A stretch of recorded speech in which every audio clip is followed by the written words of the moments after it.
बातें। एक तो तुम लोग जो है ना, जो क्लास लगेंगी वे क्लासेस सभी पूरी अटेंड करोगे, ऑल क्लासेस, और फिर उसके अकॉर्डिंग होमवर्क। अब पहली घटना यह है कि क्या तुम सभी क्लासेस अटेंड करोगे या बीच में उठ के भाग जाओगे? ये सबके लिए जरूरी नहीं कि सबको लेना है ये batch. It is not compulsory for everyone. जिसको जॉब ये लगता है डर कि हाँ हमारी तो रह सकती है, या 2-3 साल हो गए पढ़ते पढ़ते फिर जो कुछ ना कुछ कसर रह जाती है, तो उन्हें ये बैच लेना है। जो बैच लेगा तो ये 4-1 घंटे की जो क्लास लगेंगी ये कंपल्सरी है फिर तुम्हें लेनी। किसी भी कंडीशन पर ऐसा नहीं कि 2 हफ्ते छुट्टी फिर छुट्टी फिर छुट्टी फिर छुट्टी, या बीच में चले गया और कुछ हो गया। अब अपने बाकी काम छोड़ करके अगर तुम पढ़ के जॉब पर टाइम लगा सकते हो तो बात बनेगी। पहली कंडीशन ये है कि क्लासेस सभी लेनी है तुम्हें। दूसरी क्लास, फिर जो क्लास के अकॉर्डिंग होमवर्क है उस पे भी अगर तुम्हें कोई कंफ्यूजन है तो वो कंफ्यूजन दूर करेंगे, हम तुम्हें बताएंगे कि तुम्हें कैसे पढ़ना है घर पर। होमवर्क। तीसरे नंबर पर फिर आते हैं टेस्ट। टेस्ट 3 प्रकार से होने वाले हैं। एक तो ऐप पर टेस्ट है, दूसरे नंबर पर यहां क्लास में ऑनलाइन टेस्ट होगा। यहां टेस्ट चलेगा, एक स्लाइड फिर दूसरी फिर तीसरी, टाइम लगा देंगे और पेपर तुम्हें देना है। ओएमआर सीट पर उसके आंसर भरने हैं, उसका रिजल्ट निकाला जाएगा ओएमआर सीट चेक करके। ये सभी को टेस्ट देना है। और तीसरे नंबर पर फिर ऑफलाइन टेस्ट होगा। वो टेस्ट बना करके उसका प्रिंट आउट तुम्हें मिलेगा, प्रिंट आउट, और फिर उसके ऊपर तुम्हें ओएमआर सीट के ऊपर उसको भरना है। वो पूरा जो है चेक किया जाएगा। मेरी बात सभी समझ गए? तो ये इस प्रकार का सिस्टम रहेगा। अब ये है पढ़ाई। इस तरीके से जो करेगा उसकी नौकरी ना लगे। ये नेगेटिविटी पहले भी आई थी बहुत ज्यादा, तब भी हम इस प्रकार से हमने जवाब दिया था। ऐसा जवाब देने में क्या जा रहा है? हरियाणा के बहुत सारे युवा पढ़ाई की तरफ, तैयारी की तरफ और सरकारी नौकरियों की तरफ अग्रसर हुए थे। बहुत काम किया इस पर हम लोगों ने। बहुत सारे लोग बोला इतना ऐड नहीं देना पड़ता, ये नहीं करना पड़ता, वो नहीं करना पड़ता। ये ऐड नहीं है, इसको काम को तुम सोशल वर्क की कैटेगरी में लगाओ। जब कोई रास्ता ही नहीं तो करें क्या? मैं अपने आप पढ़ता था और मैं छोड़ो मैं नालायक हो सकता हूं, हो मेरे साथ वाले एक को भी नहीं पता था कि पढ़ के तैयारी करके नौकरी लग सकते हैं। और जब हमने आईसीएस खोला, आईसीएस हमने कहा था पूरा साल भर लगातार सेंटर चलेगा, जब तक सिलेक्शन नहीं होता तब तक पढ़ते जाना है। तो जिस टाइम पर हमने ये किया था ना, तो उस टाइम पर सब लोग मजाक उड़ाते थे। उससे पहले कोचिंग सेंटर कैसे चलते थे? जेबीटी का एग्जाम निकलाया, जेबीटी के फॉर्म निकलाए, तो जेबीटी के टेस्ट तक 1 महीना, 1.5 महीना, 2 महीना सेंटर चलेंगे बस। पुलिस के फॉर्म निकलाए तो पुलिस के फॉर्म निकलने से और टेस्ट तक 1.5-2 महीना, 3 महीने, इतने दिन सेंटर चलेंगे बस। उसके बाद क्लर्क के फॉर्म आ गए तो क्लर्क पर जो है वो निकलेंगे बस। बाकी पढ़ाई तैयारी इस प्रकार से नहीं थी रेगुलरिटी से। उस टाइम पर नौकरी लगाने के लिए कहीं पर 4 पोस्ट हैं, कहीं पर 10 पोस्ट हैं, कहीं पर 2 पोस्ट हैं, तो वैकेंसी निकालते ही नहीं थे। अफसर अपने जानकार को बुलाते, वहां 3 महीने उसको काम करवाते, 3 महीने काम करवा करके केस करवा करके वहीं पक्का करवा देते। तब नौकरी लगने के ये तरीके थे। आज एक वैकेंसी आएगी तो उसकी पोस्ट पब्लिश होगी और तब बात बनेगी, ऐसे नहीं होता। अब वो चोर बाजारी नहीं है, और चोर बाजारी एकदम से पूरी खत्म हो जाए ऐसे तुम सोच रहे हो तो ये गलत सोच है तुम्हारी। हम लोगों को इसी सिस्टम में रास्ता निकालना है। हमारे 2-4 नंबर ज्यादा होने चाहिए और ये रास्ता है 2-4 नंबर बढ़ाने का। उसके बाद सेंटर भरे चले, लोगों ने तैयारी करी, पढ़ाई करी, और जिन लोगों ने कभी सपने भी नहीं देखे थे सरकारी नौकरी के, तो उनको सरकारी नौकरी मिली। और ना मिली हो तो मेरे को बता दो। कल परसों मैंने एक पोस्ट डाली थी, झज्जर का लड़का था कि मैं एसआई सेलेक्ट हो गया सर। हमने तो कभी सपने में भी नहीं सोचा था हम इस प्रकार से लग जाएंगे। कई बच्चे जो है मजदूरों के बच्चे लगे हैं एसआई। मैं ये नहीं कह रहा 100% फेयर सिलेक्शन है, लेकिन 100% फेयर सिलेक्शन तुम या मैं, हमारी चलती कहां है और कितनी चलती है और कौन हमारे से पूछ के बनाता है ये सिस्टम? तो जब तक वो नहीं पूछ के बनाते हैं तब तक हम, अब हर रोज हम सड़क पर बैठे रहे, हर रोज धरने प्रदर्शन, हर रोज यही काम। हमें गलत के खिलाफ आवाज उठानी चाहिए, लेकिन जो ये रोज का खेल हो गया ना, यहां दिक्कत है। जो नेगेटिव लोग हैं, फीमेल कांस्टेबल का पेपर हुआ, नॉर्मलाइजेशन हुआ, उसका विरोध चालू, एसआई मेल, उसका विरोध चालू, उसके बाद अब ये कांस्टेबल, तो इसका विरोध चालू। हर रोज विरोध विरोध विरोध, नौकरी कैसे लगेंगे? जिस टाइम पर भर्तियां हो ही नहीं रही थी, हम लोगों ने आवाज उठाई और इतने सशक्त तरीके से आवाज उठाई थी, तरीका होता आवाज उठाने का, पेपर होने लग गई, भर्तियां होने लग गई। और ना हुई हो तो तुम्हारे सामने चीज है। उससे पहले किसको लग रहा था? सब के सब ये जो नेगेटिव बोलने वाले आज के लोग हैं, ये क्या बोलते थे तब? ये हर रोज बोलते थे आगे भर्तियां नहीं होंगी, सरकार की अर्थव्यवस्था खराब हो गई। मैं तब क्या कह रहा था कि ये वापस रूटीन पे आया, जो जो सही तरीके से पढ़ रहा है उसका सिलेक्शन पक्का हो जाएगा पहली ही भर्ती में। अब उस बात पर जो लोग मना कर रहे थे कि अब आगे भर्तियां नहीं होंगी, ये तो आईसीएस वाले का धंधा है, या इसने अपना बिजनेस बना रखा है, या और कुछ, आज ये पेपर होने के बाद वे कुछ क्यों नहीं बोल रहे? ईमानदारी क्या होती है कि तब गलत बोला तो आज बोले सच की हमने गलत सोचा था, ये सही बात थी। लॉकडाउन में ऐप पर जो लोग पढ़ रहे थे, जो सही तैयारी कर रहे थे, तो पेपर में कहां कौन सी ऐसी बातें आ गई जो उससे बाहर की चीजें हैं?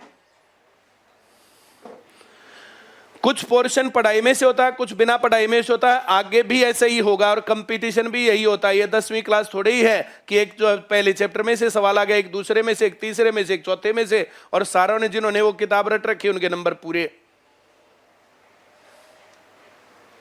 सिलेबस डिफाइन होना चाहिए, अब नहीं है तो मरे क्या? सिलेबस डिफाइन होने से पहले जो पेपर होता कम से कम वो फेयर होना चाहिए। वो लड़ाई थी, वो लड़ाई हमने लड़ी, तुम लोग उसका हिस्सा थे, फेयर सिलेक्शन के ऊपर। अब एसआई वाला फीमेल कांस्टेबल वाला, फीमेल एसआई वाला, मेल कांस्टेबल वाला, अगर कोई लीक कोई दूसरा बैठ गया तो ये छिटपुट घटनाओं को छोड़ करके बाकी चीजें कहां गड़बड़ हुई? इसी टाइम पर राजस्थान में सेम उसी टाइम पर एसआई वाले रिजल्ट का, एसआई वाले पेपर का क्या हुआ? राजस्थान पुलिस एसआई रीट के पेपर का क्या हुआ? उसी टाइम पर। वहां पर जो पटवार का पेपर हुआ उसका क्या हुआ? उसी टाइम पर। अब हर रोज हम यही काम करेंगे तो लोगों को लगेगा यही काम है, और जब कमान संभालें तो बात ऐसी होनी चाहिए और मुद्दा इतना ठोस होना चाहिए कि उसका समाधान हो। सिलेबस के ऊपर, बाकी चीजों के ऊपर उन तक बात पहुंची हुई है, ये सही कहानी है। और ये बहुत मन दुखता है बच्चों का जो तैयारी करते हैं। हरियाणा जीके के ऊपर जान लगा दी, नहीं दिया। अब नहीं दिया तो वहां रोने से क्या तुम लोगों को जॉब मिल जाएगी? दुखी रहने से, खून फुकवाने से जॉब मिल जाएगी? कुछ क्वेश्चन पढ़ाई से बाहर आ गए तो क्या करने से जॉब मिल जाएगी तुम्हें? जो पेपर तुम्हें आता है, जितना हिस्सा तुम्हें आता है उतना हिस्सा करो, कूदते आओ अपने घर। हो गया तो ठीक है, नहीं तो ये पढ़ाई जारी है। जो लोग ये सोच रहे हैं ना मुझे तो इसी भर्ती में लगना है, तो उनको निराशा हाथ लगेगी। अब इसी में कर देंगे तो उनको निराशा हाथ लगेगी। और जितने ऐसे रोने वाले लोग हैं उनके साथ बात करो, 10 मिनट में पता चल जाएगा कहानी कहां है। किसी को प्रत्येक महीना हुआ, किसी को 2 महीने हुए, बोला हमने तो जान लगा दी सारी हरियाणा जीके पे। बाकी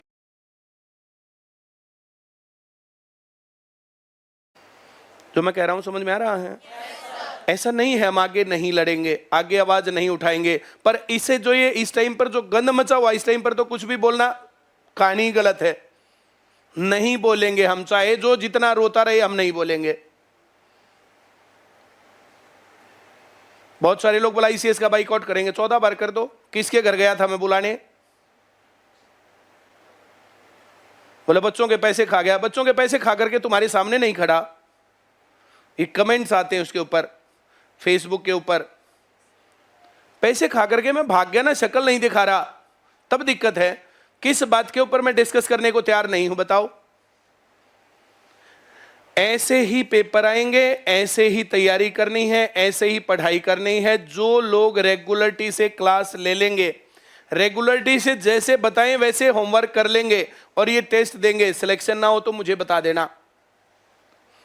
अब जो लोग रेगुलर क्लास नहीं लेंगे, टोकना पड़ेगा। जो लोग होमवर्क नहीं करेंगे, जो लोग पेपर नहीं देंगे, फिर हम क्या करेंगे भाई? इंजेक्शन लगाएं फिर हम। क्लास में हम लोगों को रास्ते में वहां आदमी ना बिठाना पड़े कि क्यों जा रहे हो बीच में। अगर ऐसे बिठाना पड़ रहा है तो गलत बात है, हाँ या ना? तो जो लोग नौकरी लगना चाहते हैं वे लोग इसका हिस्सा बने, बाकी लोग ना बने। बात हो रही थी फीस की। बाकी क्लासेस तो सेम टू सेम चल रही है। ये वाला सिस्टम इसके अंदर ऐड हो रहा है। पूरे साल भर टेस्ट बनेंगे, पूरे साल भर टेस्ट चेक होंगे, सारा काम होगा, OMR सीट लगेंगी, सब कुछ होगा। जो पुराने स्टूडेंट हैं 2000 रुपए फीस लगेगी उसकी, 1 साल की इसकी एक्स्ट्रा, और एक्स्ट्रा कार्ड बनेगा उसका। और वो बीच में उठ के नहीं जाएगा, बीच में छुट्टियां नहीं मारेगा। इसमें सभी लोग आओ, 2 लोग आओ, 10 लोग आओ, जितने लोग आएंगे, नौकरी ना लगे तो मैं जिम्मेवार। सरकारी नौकरी की गारंटी वाले बैचेस पहले भी बनाए हैं, उनका रिजल्ट 100% रहा है। 2 दिन कम लगे, 2 दिन ज्यादा लगे, हर रोज नॉलेज या स्पीड हर रोज बढ़ेगी। 2 चीजें बढ़नी चाहिए, एक नॉलेज, दूसरा स्पीड। अब ये पेपर में कैसे सवाल आते हैं, तुम्हें कितने आते हैं कितने नहीं। एक आधे का कमेंट था, बोला ये जो है अब शनिवार को करवा दिया करो, ये फलाने दिन करवा दिया करो। पेपर अब क्लास का रूटीन हिस्सा रहेंगे। जो पेपर हमारे पास आएगा, पहले पेपर सॉल्व करेंगे, उसके बाद चैप्टर करेंगे। जिनको चैप्टर करने के दौरान ये दिक्कत रही है, जिन्होंने ध्यान से नहीं देखा, वहां मामला गड़बड़ है। अब एक जना क्लास में पीछे बैठा ना, उसके पास कॉपी ना पेन, ऐसे लोगों का क्या करें? तुम लोग क्लास में अपनी कॉपी पेन सब कुछ लेकर के आओगे। जो ब्रांचेस वाली कहानी है, ब्रांचेस की कहानी, तो सभी ब्रांचेस में तुम लोग चाहते हो हाँ भाई सभी लोग ऐसा करें, तो सबका, कुछ चाहिए ऐसा करें तो कुछ का, और कुछ भी नहीं चाहिए तो ये बिल्कुल कंपलसरी नहीं है। It is not compulsory. एक कह रहे हैं टेस्ट ऐप वालों के लिए भी रहेगा, ऐप वालों के लिए ये टेस्ट तो रहेगा भाई। अब वो जो क्लास में हम लोग इसको कैसे करवाएंगे, ऐप वालों को इसको हम कैसे करवाएंगे, और ये चौकसी हम यहाँ पर, तो हाँ भाई तुम्हारी क्लास रेगुलर हो रही है कि नहीं हो रही है। अब तुम्हारा होमवर्क रेगुलर हो रहा है नहीं हो रहा, क्लास में तो हम चेक करेंगे। अब घर पे जाके हम ऐप पर किसका चेक करके आएंगे? ऐप पर तुम्हें लगता है कि तुम बहुत सिंसियरिटी से पढ़ते हो, तुम्हारी नौकरी लग जाएगी तो सही है, और तुम्हें लगता है कि तुम नहीं लग पाओगे तो ऐप तुम्हारे पास है ही, सेंटर में आकर के अपना पढ़ना स्टार्ट कर दो। यहाँ पर तो हम क्लास के बीच में ध्यान रखेंगे, हाँ भाई तू पढ़ रहा है कि नहीं पढ़ रहा है, तुम देख रहे हो कि नहीं देख रहे हो। क्लास में अपना फोन रखो बंद, सुबह आते अपना फोन बंद, जाते टाइम अपना फोन चालू, और उस दौरान पढ़ाई और क्लास में आपस में बच्चों में बातचीत। बस तुम लोग आपस में बात करोगे तो 2 दिन 4 दिन आगे पीछे तुम लोग सिर्फ पढ़ाई की बातों पर आ जाओगे कि तुमने इतने सवाल किए कि नहीं किए, ये हुआ कि नहीं हुआ, ऐसा हुआ कि नहीं हुआ, ये सब कहानी। मेरी बात समझ रहे हो? इन क्वेश्चंस को, इन पेपरों को हम लोग जो है वैसा भी डाल सकते हैं, भाई तुम पहले करके आओ फिर यहाँ पर क्लास में देखें, उनका वो करेंगे। किरण की किताब भी हम यहाँ पर करेंगे साथ साथ। अपने नोट्स में से किया चैप्टर, फिर किरण की किताब तुम लोगों को आगे करना। जो प्रॉब्लम्स आएंगी, प्रॉब्लम्स को हम यहाँ पर करवाएंगे। इस तरीके से करेंगे। सिलेबस स्लो चलेगा, लेकिन तुम्हें एक एक चीज बहुत अच्छे तरीके से आएगी, तुम्हारी प्रैक्टिस होगी, तुम लोगों को पढ़ना आएगा। कोई क्वेश्चन किसी का मन में है तो मेरे से पूछ सकते हो, नहीं तो मैं आगे बढ़ाऊंगा बात अब नेक्स्ट पेपर पर। किसी के मन में कोई डाउट?